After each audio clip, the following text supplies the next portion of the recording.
So you all have built your cameras now, and you're getting ready to start taking pictures with your pinhole cameras. We need to talk a bit about the process that you're going to use to do this. Now, I will warn you, pinhole photography is extremely addictive.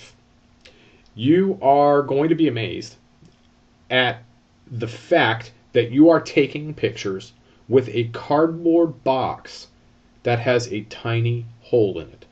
And so this phenomenon can only be described as magical. And so I offer that as we begin this journey, that it is going to be very exciting and very addictive. It is also a lot of work. We are all digital natives, and that means we've never really dealt with the entire process of creating photographs. This process is very labor intensive, and it's probably going to be rather frustrating at times. It might seem ridiculous at times. And you may find yourself cursing and swearing and very angry because we are used to instant gratification, and this is not instant gratification. And so that whole mindset is going to challenge you as you walk into this process. All right, so I am going to give you that up front. You are going to, at some point, feel overwhelmed at how complicated this entire process needs to be just to create a picture. But at the same time, it's also the source of the magic of this exercise. It has been really just a thrilling thing for me as I've played with my pinhole cameras over the last 6 months to experience photography in its purest form, and it's been a lot of fun. So I think you're going to have a lot of fun with this. But let's talk process. You need a dark room. Everything that I'm going to say in this video is going to assume you're using an interior room, like you're working from your home with an interior room that has no windows. In my house, I happen to have a little powder room that has no windows. And so I started working in there. So find an interior room.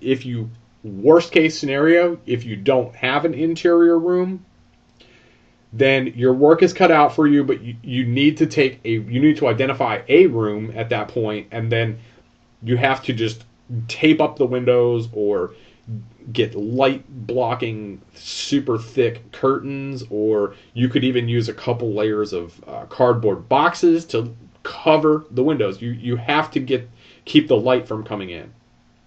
All right, so once you have your dark room set up, then you're ready to start taking exposures, or you're ready to start moving the rest of the equipment in. Okay, so the next piece of the puzzle is your map light. It's going to be your only source of light in the dark room, and although red light is technically light safe, those LED lights that we use for this project are really bright, and I never really trusted them to point directly at the film. And so what I would always do is they would always be laying on a counter, laying somewhere, just bouncing against a wall, and then filling the room with indirect light, rather than holding the flashlight and in one hand while you work. It would certainly make it easier to see what the heck you're doing, but at the same time, I never really trusted them because they're so bright that I never wanted to mess up my exposures, and so I would just lay it so that it was bouncing against a wall. Okay. Now you have two 6x9 envelopes that are paper envelopes. They're wrapped in aluminum foil, and they should have tape around the outside. Gaffer's tape, could be duct tape, but they're 6x9 envelopes that are taped, they're foil wrapped and then taped up. Those are kind of your super light tight containers. One should be labeled exposed and the other should be unexposed film. And you should label that on every surface of that envelope.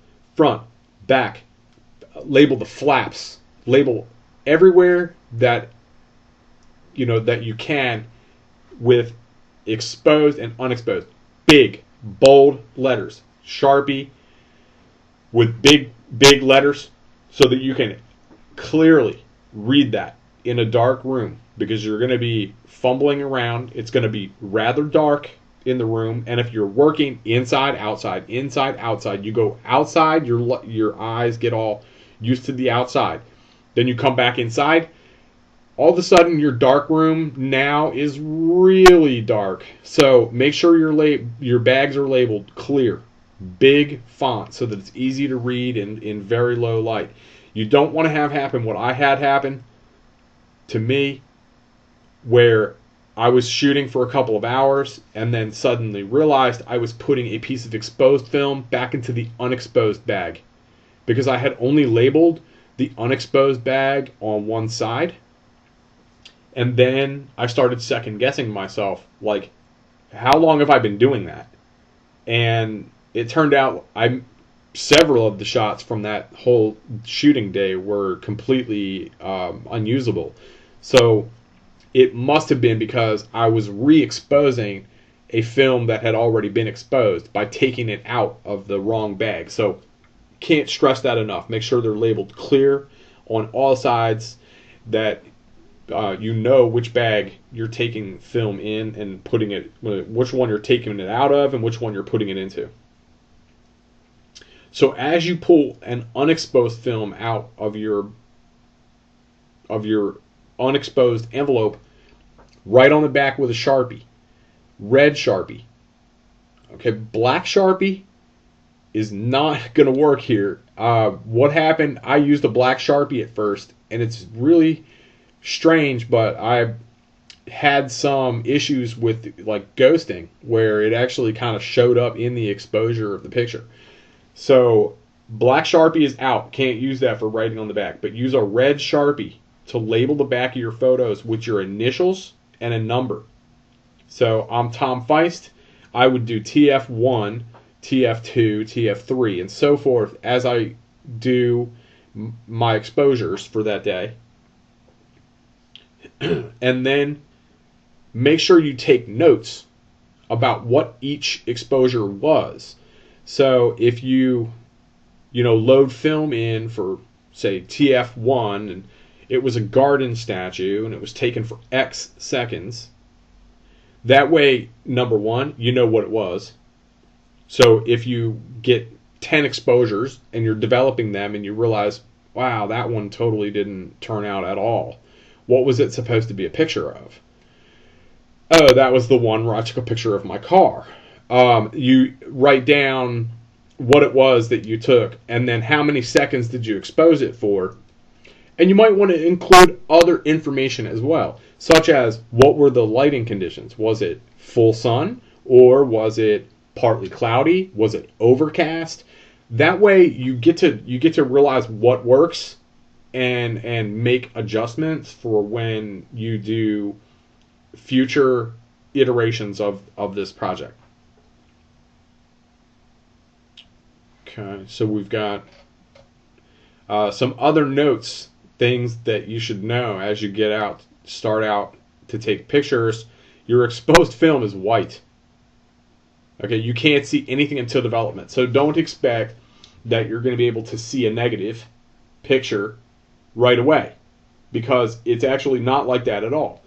It still looks white. You have to use the developer to bring the picture out. So if you pull film out of the back of your camera, don't think something went wrong if the film is all white, because it's going to be. When you develop the pictures are very contrasty. So black is going to tend to be very black, and white is going to tend to be very white. It's just how it is. Also, skies will always render gray, and clouds will never appear. So I know we're using longer exposures, so you would think, oh, maybe the clouds aren't there because of like they're blowing and they're moving, but it actually isn't like that at all. It has something to do with black and white photography and the dynamic range of film. And so all of the pictures that you ever seen that I've taken are, most of them are on fully sunny days, or some of the days were like partly cloudy with big puffy clouds. And you would never know that looking at the picture because it always looks like it's about to rain. And that's just how it is. So if you get sky in the picture, just know that you're never going to get a perfect sky with the film that we're using. So you take negative exposures. The exposures develop and they're kind of like sepia toned. And then they're bluish when you invert them.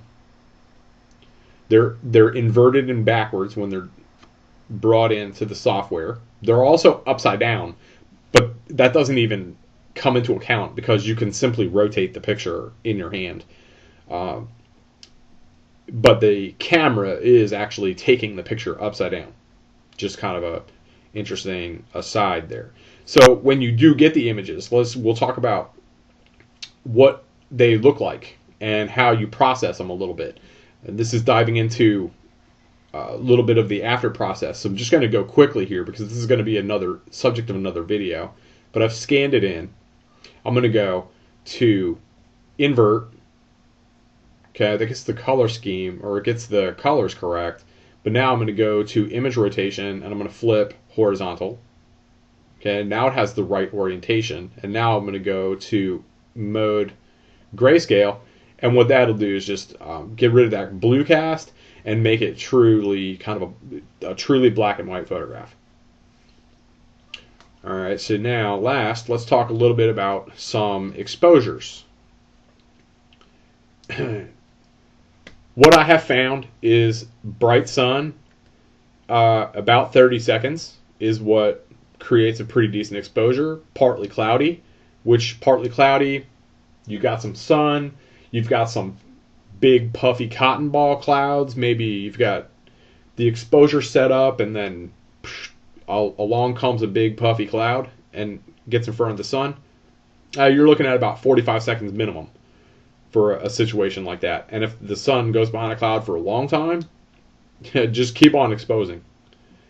It's very hard to overexpose a pinhole image, but it's pretty easy to underexpose it. So if you ever make an error on the side of a longer exposure, because it is just very difficult to overexpose. Then other things, overcast, 90 seconds. Open shade, be about 3 to 5 minutes. Open shade is where you have you're in the shade, but there's areas of sun that are still visible in the frame. Okay, then covered shade would be you're in the shade and there is no area of sun that can be visible. There are no bright spots because everything is uniform. That's about 5 to 8 minutes. And if you want to experiment some with taking indoor pictures, you're looking at starting at 15-minute exposure. It probably could be as much as an hour for some rooms inside of your home, but you could do it. So yeah, all the times are approximations. Your circumstances will certainly vary, and as I said, it's difficult to overexpose. So if you make an error on the side of a longer exposure, and you should be good to go.